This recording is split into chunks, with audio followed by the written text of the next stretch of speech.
Man, like I said, it's a serious topic, but I just felt like I ain't know if the setting and shit was appropriate and like I don't know, man. Y'all motherfuckers always be talking about Kev, do a YouTube.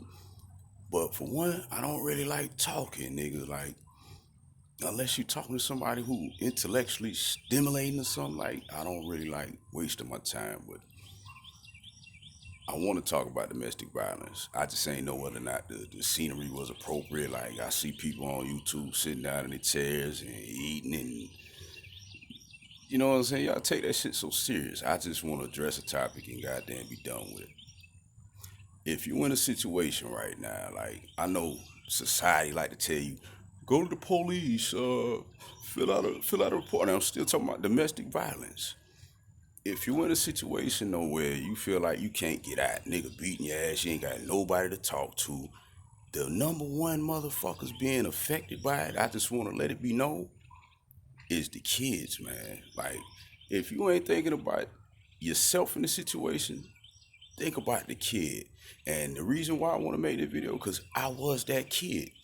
And seeing my mama get her ass kicked and all that type shit that I went through, like that shit really played a major fucking part in my life. So if you're a mother and you get your ass kicked or you in a domestic violence situation, and I mean, to be honest, it's some real shit. A lot of people won't talk about it, but it's some real shit. Go to somebody you feel like ain't gonna judge you. Go to somebody you feel like you can really talk to about the situation. And as a matter of fact, you can come to me because I would tell you dead ass, if you in that shit, you really need to get out because y'all be convincing yourselves that a nigga gonna change and a nigga's not gonna change. If the nigga was gonna change, he would have already fucking changed. But getting to the bare necessities about what I'm talking about, man.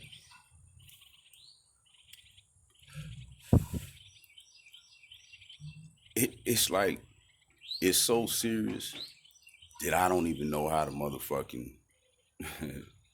It's funny because you'll look at the video and be like, "Ah, what are you talking? You ain't talking about nothing." But it's not for you. And to be honest, that's why I'm like, really don't know what to say because it's like I want to address only motherfuckers in a domestic violence relationship, like women who really in a domestic violence relationship. The video ain't for nobody else. If you watching this shit and you ain't in no domestic violence motherfucking relationship, you ain't got no video watching this shit. But just being 1,000, back to the point. I used to see my mom get her ass beat, go in the bathroom, be in between her knees while she crying, mom, what's wrong, mom, what's wrong.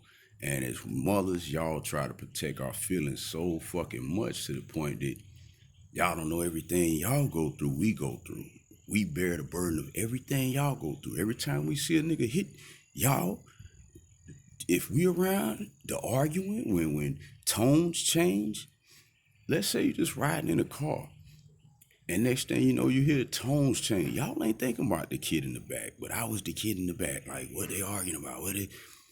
Everything you do around your kid affects your kid. That's all I'm really trying to say. And if you're in a domestic violence situation, don't play it lightly. Don't downplay it like, oh, it ain't that bad. He just blackened one of my eyes. Oh, he just stabbed me. I'll heal. Oh, he just beat my ass in front of my girlfriends. It's all right. Oh, he just dragged me out of the club.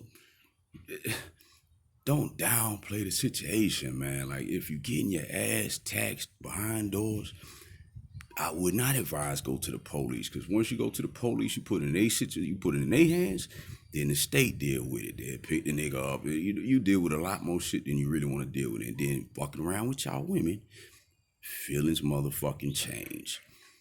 One minute y'all want to lock the nigga up, hate the nigga next. You want to bail the nigga out. So I would advise you go to the fucking authorities about none of that shit. But I would advise you take some serious alone time and analyze the situation. Like, is this something you really want to put your kids through? Not motherfucking you. Stop thinking about you. That's the only thing that I'm really targeting is the women who think about themselves and not think enough about them kids.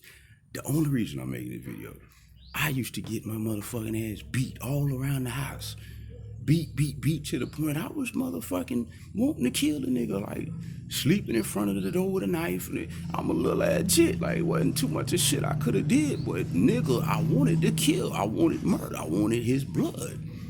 So I couldn't really talk to my mom about the shit because every time I brought the situation up to her, she downplayed it, just like y'all do. Oh, it ain't no. It took her 9 years to get out of that shit. I'm talking about getting the ass text on a daily. She still won't admit some of the shit that went down, but that's the reason for this video. In regards of any kid that might be around you while you getting your motherfucking ass taxed, think about that motherfucker. I know y'all be digmatized and y'all be all in love with a nigga for whatever the fucking reason. Like, I don't even know, because y'all women are different. We ain't the same. But a lot of the shit that I went through is the reason why I am like I am today. I always told myself I ain't gonna be weak for nobody. I ain't gonna, man, fuck feelings. Like, if that's what the fuck feelings do, I don't want them. So I never really gave a fuck about a bitch. Like, I was always just dogging them. I was always, and then I got to a point where that's how I dealt with my motherfucking shit. Why you let you in your room, lock me in your room? I did. He did that. How long you been in your room? Son, I don't know, like 4 minutes. Anyway, like I said, man, I was in that situation, and when I started dealing with females, that's what I started doing, putting my hands on them. So it's like it's a domino effect, man. It's a motherfucking cycle that need to be broken, like for real, for real. And on behalf of the niggas who be hitting females, y'all gotta get to the bottom too of what niggas' problems be. Like, I know after y'all fight, argue, all that type shit, the next thing is y'all fuck or whatever. Y'all just don't really discuss it. It's like most black people, we don't like talking about shit because we just gonna get real upset about the shit. But if a nigga put hands on you, man, you really need to go to that nigga, sit down and talk, like, get to the bottom of the shit. Because if it's something that's just reoccurring and happening over and over and over again, it's a problem. It's a motherfucking problem. And don't downplay the shit like it's not a motherfucking problem. I know this pattern by now. When you bring that sorry nigga down here, all he does is go to fuck to sleep, okay? Anyway, all I woke up, I read my ashes because I just want you to all I'm trying to say is take this shit serious. It's a whole lot more shit that I want to say, but I'm trying to really motherfucking summarize shit to make it quick as possible. My sister came out talking and goddamn. But yeah.